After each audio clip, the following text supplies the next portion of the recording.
سلام، طاهری سفر هستم و با اخبار امروز 11 مارس همراه شما. امروز در شهر دوشنبه مقامات کشورهای آسیای مرکزی و اتحادیه اروپا راجع به راههای تحکیم همکاری‌ها برای تامین امنیت در تمام منطقه گفتگو کردند. در مکالمه امنیتی اتحادیه اروپا و آسیای مرکزی مبارزه با ضد تروریسم و افراطگرایی و جلوگیری از این ظاهرات منفی بررسی شد. در نشست نمایندگان تاجیکستان و قزاقستان، قرقیزستان و ازبکستان و ترکمنستان شرکت داشتند. در این محفل گفته شد که خطر تروریسم و افراطگرایی و قاچاق مواد مخدر در آسیای مرکزی بیشتر شده است و برای مقابله با آن باید همکاری‌های بسیار جانبه مستحکم کرده شود. با گفته حاضران نشست، نزدیکتر شدن کشورهای آسیای مرکزی همچنین میتواند در رشد افغانستان و برگردانیدن صلح و ثبات با آن کشور جنگ زده کمک کند.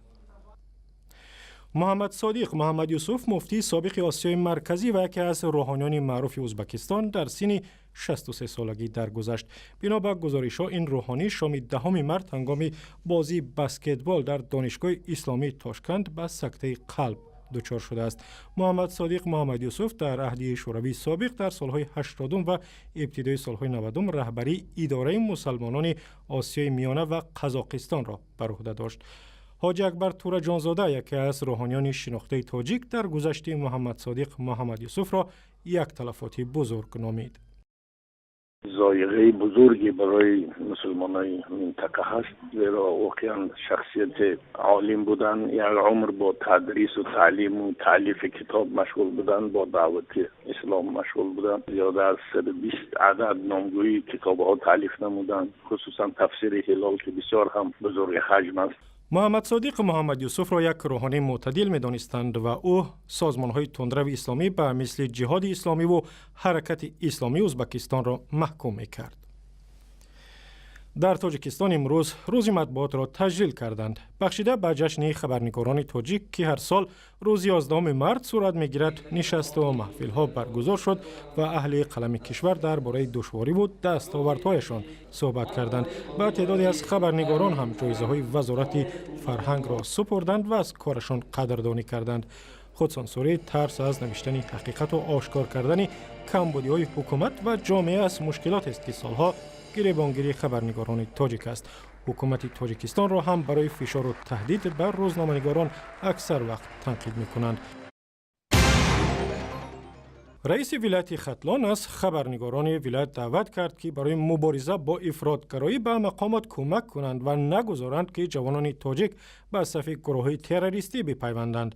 دولتشاه گل احمدزاده روز 11 مارس در حضور خبرنگاران ولایت گفت بعضی از جوانان زیر تاثیر عقیده‌های افراطی ماندند و برای جنگ با کشورهای خاور میانه می‌روند که این مایه ننگ برای ملت تاجیک است.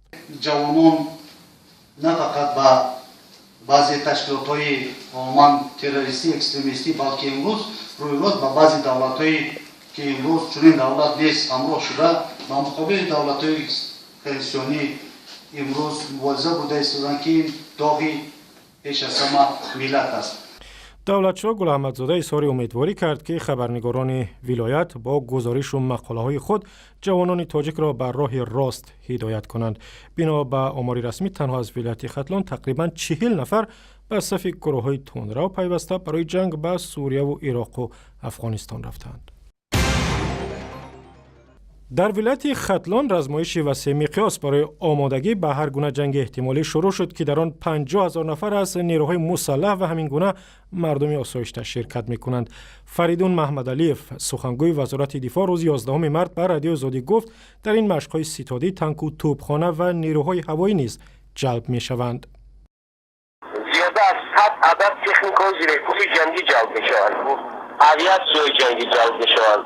نزدیک 300 عدد یا 200 عدد تکنیک‌های خوجلی خلقند در یک منطقه. مثلا یک نویه، البته من در نویه سربان بودم، در اونجا زیاده از 2000 نفر اهالی یعنی نویه منطقه جلب کردگی.